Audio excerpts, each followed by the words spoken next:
കാസർകോട്ടേക്കാണ് നിരോധിത പുകയില ഉൽപ്പന്നങ്ങൾ നൽകാത്തതിന് കട തല്ലി തകർത്തിരിക്കുന്നു. ഈ മൂന്ന് പേരും പിടിയിലായിട്ടുണ്ട്. കുമ്പള പേരാൽ സ്വദേശികളായ സദാശിവൻ, മകൻ സുദർശൻ, ശരത് കുമാർ എന്നിവരാണ് പിടിയിലായത്. പേരാലിലെ CM സ്റ്റോറിലാണ് പ്രതികൾ ആക്രമണം നടത്തിയത്. അരുൺ പാറക്കലുണ്ട് വിശദാംശങ്ങളുമായി. അരുൺ, എന്താണ് സംഭവം? അച്ഛനും മകനും ഒക്കെ ഈ സംഭവത്തിൽ ഉൾപ്പെട്ടിട്ടുണ്ട്.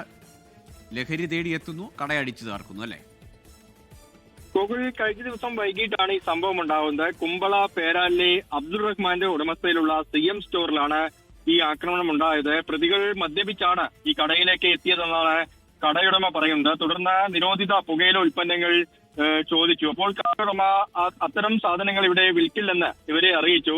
ഇതിൽ പ്രകോപിതമായാണ് ഈ പ്രതികൾ കട ആക്രമിച്ചതെന്നാണ് പറയുന്നത്. കട ഭാഗികമായി തല്ലി തകർത്തിട്ടുണ്ട്. കുമ്പള പേരാൽ സ്വദേശിയായ സദാശിവൻ, മകൻ സുദർശൻ, ബന്ധുവായ ശരത് കുമാർ എന്നിവരുടെ നേതൃത്വത്തിലാണ് ഈ ഒരു ആക്രമണം ഉണ്ടായതെന്നാണ് പറയുന്നത്. കുമ്പള SI ശ്രീജേഷിന്റെ നേതൃത്വത്തിലുള്ള സംഘം പ്രതികളെ അറസ്റ്റ് ചെയ്തു. പ്രതികളെ ഇപ്പോൾ നിലവിൽ കോടതി റിമാൻഡ് ചെയ്തിട്ടുണ്ട്. ഗൂഗിൾ. ശരി, അരുൺ പാറക്കലാണ് കാസർഗോഡ് നിന്ന് വിവരങ്ങൾ പങ്കുവച്ചത്.